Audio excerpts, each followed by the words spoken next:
Guys, adik-adikku, kita kena berhentilah menyalahkan orang lain apa yang terjadi ke atas hidup kita. Yes, betul, kita selalu minta pendapat orang, kita selalu minta orang bilang suara macam mana untuk melakukan sesuatu dalam hidup kita. Tapi bukan bermakna itu kau kena ikut dia 100%. Sebab kenapa? Kalau kau ikut 100% apa yang orang cakap, sedangkan kau yang hidup, kau yang menjalani hidup kau akan menyalahkan orang itu. Dan itu adalah salah satu konflik untuk kita membenci seseorang. So, apapun yang terjadi dalam hidup kita, kita berhak minta pendapat orang lain.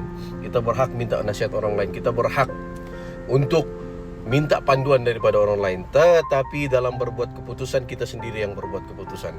Dan after kita sendiri berbuat keputusan, jangan pernah menyalahkan orang yang telah memberikan opinion ataupun pendapat ataupun idea kepada kamu. So, banyak orang sebenarnya selalu begini. So, kita minta pendapat, last benda tu tidak jadi, last benda tu memudaratkan kita, teruslah kita salahkan orang lain. Kamu faham kalau apa yang Abang Sur cakapkan? So, dalam hidup ini, kamu sendiri yang berbuat keputusan.